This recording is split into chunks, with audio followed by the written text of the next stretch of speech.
সবাইকে জয় যিশু।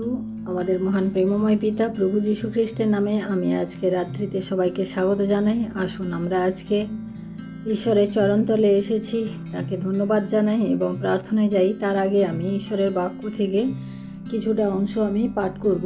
আমি আজকে পাঠ করব লূক লিখিত সুসমাচার তার 14 অধ্যায় 15 থেকে 24 পদ আমি পাঠ করব। এখানে আমরা এক বিবাহ ভোজের নিমন্ত্রণ সেই ঘটনা আমরা এখানে দেখতে পাই। আমি 15 থেকে 24 পর্যন্ত পাঠ করছি। এই সকল কথা শুনিয়া যাহারা বসিয়া ছিল তাহাদের মধ্যে এক ব্যক্তি তাহাকে কহিল, ধন্য সেই ব্যক্তি যে ঈশ্বরের রাজ্যে ভোজন করিবে। তিনি তাহাকে কহিলেন, কোনো ব্যক্তি বড় বড় এক ভোজ প্রস্তুত করিয়া অনেককে নিমন্ত্রণ করিলেন। পরে ভোজনের সময়ে আপন দাস দ্বারা নিমন্ত্রিত দিগকে বলিয়া পাঠাইলেন, আইসো, এখন সকলই প্রস্তুত। তখন তাহারা সকলেই একমত হইয়া ক্ষমা ভিক্ষা করিতে লাগিল। প্রথম জন তাহাকে কহিল, আমি একখানি ক্ষেত্র ক্রয় করিলাম, তাহা দেখিতে না গেলে নয়, বিনতি করি আমাকে ছাড়িয়া দিতে হইবে। আর একজন কহিল, আমি 5 জোড়া বলদ কিনিলাম, তাহাদের পরীক্ষা করিতে যাইতেছি, বিনতি করি আমাকে ছাড়িয়া দিতে হইবে। আর একজন কহিল, আমি বিবাহ করিলাম, এই জন্য যাইতে পারিতেছি না। পরে সে দাস আসিয়া তাহার প্রভুকে এই সমস্ত বৃত্তান্ত জানাইল। তখন সেই গৃহকর্তা ক্রুদ্ধ হইয়া আপন দাসকে কহিলেন, আমি বাহির হইয়া নগরের পথে পথে ও গলিতে গলিতে যাও, দরিদ্র, নুলা, খঞ্জ ও অন্ধদিগকে এখানে আনো। পরে সে দাস কহিল, প্রভু, আপনি যাহা আজ্ঞা করিয়াছিলেন তাহা করা গেল, আর এখনো স্থান আছে। তখন প্রভু দাসকে কহিলেন, বাহির হইয়া রাজপথে ও বেড়ায় যাও এবং আসিবার জন্য লোকদিগকে পীড়াপিড়ি করো, যেন আমার গৃহ পরিপূর্ণ হয়। কেননা আমি তোমাদিগকে বলিতেছি, ওই নিমন্ত্রিত ব্যক্তিদের মধ্যে একজনও আমার ভোজের আস্বাদ পাইবে না। আমেন। ঈশ্বর তার আপন বাক্যে আমাদের প্রত্যেকে আশীর্বাদ করুন। আজকে আমরা এই বাক্য পাঠ করলাম। এখানে আমরা দেখি যে একজন গৃহকর্তা তিনি এক বড় ভোজ তৈরি করলেন, ভোজ প্রস্তুত করলেন এবং সেখানে তিনি যাদেরকে নিমন্ত্রিত করার কথা তিনি তাদেরকে নিমন্ত্রণ করলেন। এবং আমরা দেখি যে এখানে তিনজন একইভাবে উত্তর দিল, যে তারা ক্ষমা চাইলো যে তারা এই ভোজে উপস্থিত থাকতে পারবে না। কারণ প্রথমজন বলল, আমি একটা ক্ষেত্র ক্রয় করেছি, তার জন্য তাকে দেখতে যেতে হবে, তার জন্য আমি যেতে পারবো না। তৃতীয়জন বলল, আমি 5 জোড়া বলদ কিনিলাম, তাহাদের পরীক্ষা করিতে যাইতে হবে, তার জন্য আমি আসতে পারবো না। তৃতীয়জন বলল, আমি বিবাহ করিয়াছি, তার জন্য আমি আসতে পারবো না। তখন গৃহকর্তা খুব রেগে গিয়ে সেই তার দাসকে বললেন, তুমি যাও এবং নগরের পথে ও গলিতে গলিতে যাও, সেখানে গিয়ে দরিদ্র, নুলা, অন্ধ, খঞ্জ যাদেরকে পাবে তাদেরকে এখানে নিয়ে এসো। পরে দেখি যে তার দাস সেইভাবে করলো। তখনও পর্যন্ত আসন খালি রয়েছে, তার জন্য তিনি আবার বললেন, যাও, রাজপথে যাও, বেড়ায় যাও এবং গিয়ে যাকে পাবে ধরে নিয়ে পিড়াপিড়ি করে ধরে নিয়ে এসো, যাতে আমার নিমন্ত্রিত গৃহ যেন আমার খালি না যায়। এবং তিনি পরে একটা কথা বললেন যে, আমি তোমাদিগকে সত্য বলছি, নিমন্ত্রিতদের মধ্যে একজনও আমার এই ভোজের আস্বাদ পাইবে না। এইটা হচ্ছে গল্প। আমরা এখানে দেখি যে যিশু সেখানে উপস্থিত ছিলেন।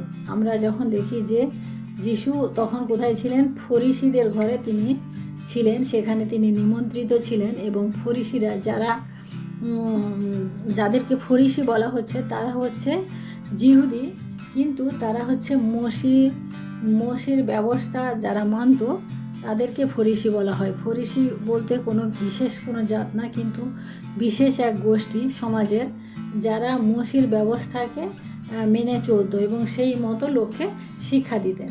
তারা মনে করতো যে জিহুদি ছাড়া আর কেউ মানে উচ্চ নয় আর কি, জিহুদিরাই একমাত্র উচ্চ এবং ঈশ্বরের কাছাকাছি, অন্যরা কেউ মানে অন্যদেরকে তারা তুচ্ছ মনে করতো এবং তারা নিম্ন জাতের মনে করতো। এইভাবে তাদের মধ্যে এই অবহেলা ছিল।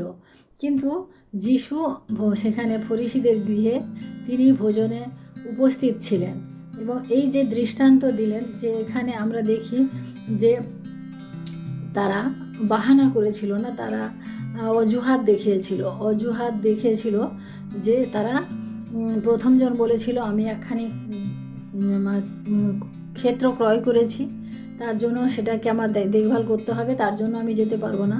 দ্বিতীয়জন বলদ কিনেছে, তৃতীয়জন বিবাহ করেছে, আমরা এইভাবে দেখি।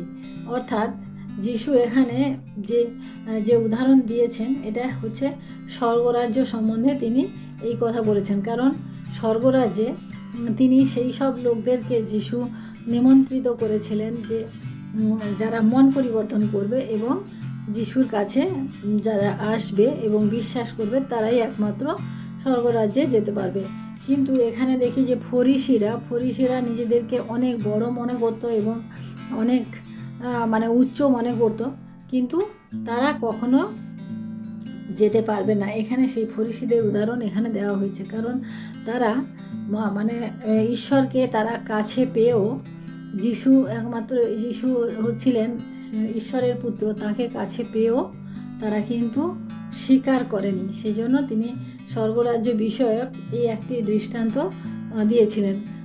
যিশু দিয়েছিলেন। কারণ যিশু স্বয়ং স্বর্গ থেকে পৃথিবীতে এসেছেন যাতে আমরা মন পরিবর্তন করি এবং তাকে বিশ্বাস করি এবং মেনে চলি। কিন্তু ফরিসিরা বলে স্বর্গরাজ্যে কেবলমাত্র মানে জিহুদিরাই যেতে পারবে, তাই যিশু এই ধরনের লোককে তিনি পছন্দ করতেন না। তাই তিনি এই সিদ্ধান্ত নিলেন যে তোমরা যখন মানে আমাকে গ্রহণই করলে না, তাই অন্যদের নিম্ন বলে মানে তোমরা বলো, কিন্তু তোমরা কোনোদিনই স্বর্গরাজ্যে যেতে পারবে না।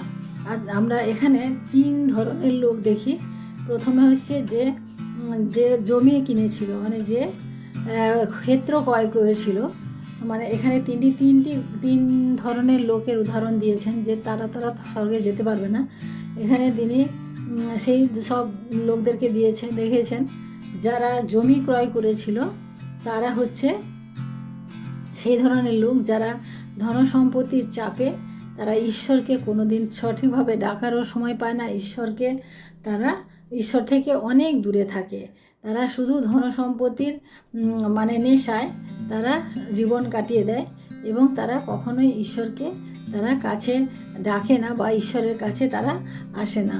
দ্বিতীয়ত দেখেছি আমরা যে যারা বলদ কিনেছিল না, 5 জোড়া বলদ কিনেছিল, তারা এই ধরনের লোক, ব্যস্ত মানুষ যারা মানে নিজের জন্য ব্যস্ত, মানে নিজের কাজ, নিজের ব্যবসা, মানে সমস্ত কিছু নিজের জন্য। তারা কখনোই অপরের কথা চিন্তা করে না এবং তারা কখনোই ঈশ্বরের কাছে আসে না। নিজের বাড়িঘর কীরকম করবে, কিভাবে করবে, নিজের গাড়ি বাড়ি কীরকম করবে, মানে নিজের জায়গা জমি কীরকম, নিজের সন্তানকে কিভাবে বড় করবে, মানে এই সমস্ত বিষয় নিয়ে তারা সবসময় চিন্তিত থাকে, কিন্তু তারা ঈশ্বরের কাছে আসার সুযোগ পায় না। তৃতীয়ত দেখি আমরা যে সেই সমস্ত মানুষ যারা মানে নিজের পরিবারকে নিয়ে সবসময় ব্যস্ত থাকে, পারিবারিক সম্বন্ধকে তারা বেশি গুরুত্ব দেয়, কিন্তু তারা ঈশ্বরকে গুরুত্ব দেয় না। তাই ঈশ্বর এখানে বলেছেন যে এই ধরনের লোক তারা কখনোই স্বর্গরাজ্যে যেতে পারবে না। কিন্তু এখানে তিনি যে রাস্তা থেকে যে অন্ধ, খঞ্জ, নুলা যাদেরকে তিনি নিয়ে এসেছেন, এখানে অন্ধখঞ্জ বলে সত্যিকার অন্ধখঞ্জ নয়, কিন্তু যাদেরকে মানে অবহেলা করা হতো সমাজে, যাদেরকে জিহুদি নয় বলে যাদেরকে বের করে দেওয়া হতো, সেই সমস্ত লোকদেরকে এখানে যিশু ইনভাইট করেছেন। অর্থাৎ আমরা দেখি যে জিহুদিদের মধ্য দিয়ে পরিত্রাণ এসেছিল, কিন্তু এখন আমরা দেখি সারা বিশ্বে মানুষ ঈশ্বরকে বেশিভাবে জানে, মানে জিহুদিদের থেকেও সারা বিশ্বের অন্যান্য মানুষ অনেক বেশিভাবে জানে। তাই যিশু সেই সময় এই একটা ভবিষ্যৎবাণী বলেন, মানে দৃষ্টান্ত বলেন, যাই হোক, তিনি আমাদের সামনে তুলে ধরেছিলেন যে এইভাবে যাদের মধ্য দিয়ে পরিত্রাণ এসেছিল সেই জিহুদিরা কিন্তু আগে স্বর্গে যেতে পারবে না, কারণ তারা কখনোই মন পরিবর্তন করেনি। বাকি এই যে অন্ধখঞ্জ নুলা, এদেরকে তিনি মানে আগেই স্থান দিয়েছেন। আমরা দেখি যিশু যখন জগতে ছিলেন তখন কিন্তু তিনি সে বড় বড় লোকদের সাথে কিন্তু তিনি ওঠা বসা করেননি, বা বড় বড় লোকদেরকে গিয়ে তিনি কিন্তু তার ঈশ্বরের বাক্য তিনি সেখানে প্রচার করেননি। তিনি কাদের কাছে করেছেন? যারা একেবারে সাধারণ, যারা বিশেষ করে আমরা দেখেছি না, যিশু প্রথমে মৎস্যজীবীদের, অর্থাৎ মৎস্যজীবী সমাজের সবথেকে নিকৃষ্ট মানের লোক বলে ধরা হতো, কিন্তু যিশু তাদের কাছে গিয়ে তার মানে দর্শন দিয়েছেন বা তাদের সাথে তিনি উঠা বসা করেছেন। তাই প্রিয় ভাই বোনেরা, আমরা দেখি যে আমাদের যিশু কিন্তু তিনি বর্ণ জ্ঞান মানে এই সমস্ত কিছু তিনি কিন্তু দেখেন না। তিনি ভালোবাসেন আমাদের অন্তরকে। আমরা যারা তাকে মন থেকে তাকে যাচনা করি, যারা মন থেকে বিশ্বাস করি, তিনি কিন্তু তাদেরকে দেখেন। শিক্ষিত, বড় লোক, ধনী, এই ধরনের কোনো কিছু তিনি কিন্তু দেখেন না, কারণ ঈশ্বর সবার মধ্যে থাকেন। ঈশ্বর সবার, কোনো বিশেষ গোষ্ঠীর নয়, কোনো বিশেষ জাতেরও নয়। তাই যিশু এটা বোঝাতে চেয়েছিলেন যে শুধু ফরিসিরা নয়, অর্থাৎ শুধু জিহুদিদের মধ্যে নয়, পরিত্রাণ কিন্তু সমগ্র মানব জাতির মধ্য দিয়েই আসবে। তাই তিনি সেই সমস্ত মানুষদেরকে তিনি আগে পছন্দ করেছেন বা আগে চয়েস করেছেন, যাদেরকে তিনি পরিত্রাণ দিয়েছেন বা যারা পরিত্রাণ পেয়েছে।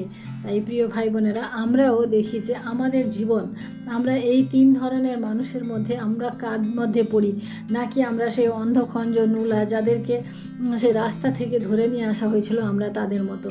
কারণ তারা ঈশ্বরের ভোজে, অর্থাৎ ঈশ্বরের দরবারে তারা স্থান পেয়েছিল, কিন্তু সেই ফরিসিরা যারা মসির ব্যবস্থা মেনে চলতো, সেই সমাজের বড় বড় লোকেরা যারা মুরব্বী টাইপের লোক ছিলেন, তারা কিন্তু সেই স্থান পায়নি।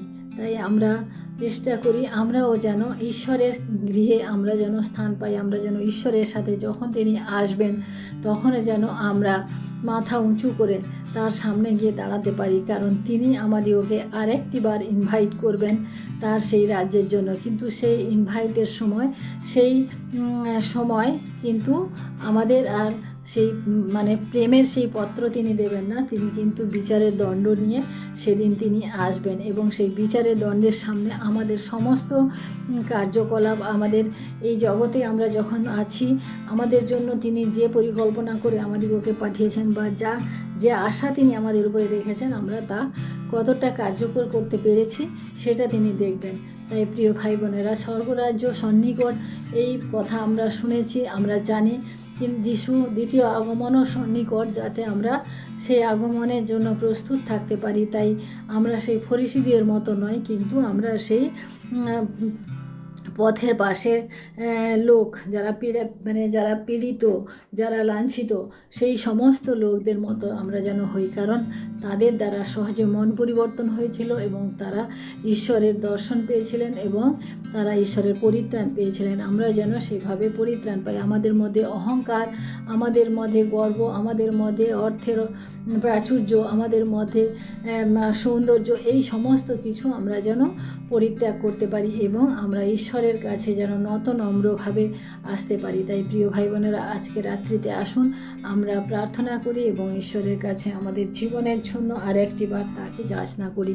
Hallelujah, hallelujah, hallelujah. মহান প্রেমময় পিতা, তোমার মহান নামে ধন্যবাদ প্রশংসা করি প্রভু। আজকের এই সুন্দর দিনে প্রভু আরেকটি বার তোমার এই সুন্দর বাক্যের মধ্য দিয়ে প্রভু আজকে রাত্রিতে তোমার সামনে উপস্থিত হতে পেরেছি প্রভু। তাই তোমায় ধন্যবাদ করি প্রভু। তোমায় ধন্যবাদ করি প্রভু, তোমার অনুগ্রহ, তোমার দয়ার কারণে প্রভু আমরা মনোনীত হয়েছি এবং আমরা তোমার কাছে আসতে পেরেছি প্রভু। তাই প্রভু তুমি বলেছ প্রভু অনেকে আহত কিন্তু মনোনীত অল্প। প্রভু আমরা যেন অল্প সংখ্যায় আমরা যেন থাকি প্রভু। তুমি আমাদেরকে দয়া করো এবং আশীর্বাদ করো প্রভু। তুমি আমাদের সাথে সাথে থাকো। প্রত্যেক প্রিয় ভাই বোনদেরকে প্রভু তুমি সুরক্ষা করো, আশীর্বাদ করো এবং তাদের জীবনে প্রভু তুমি কাজ করো। প্রত্যেককে মন পরিবর্তন করতে তুমি সাহায্য করো। জাগতিকভাবে আমরা যেন না ভেসে চলি প্রভু। আমরা যেন তোমাতে বিশ্বাস করি, তোমাকে ভয় করি এবং তোমাকে ভালোবাসি। ধন্যবাদ করি প্রভু। রাত্রির ভার তুমি নাও, আগামী দিন তুমি আমাদেরকে দেখতে দাও।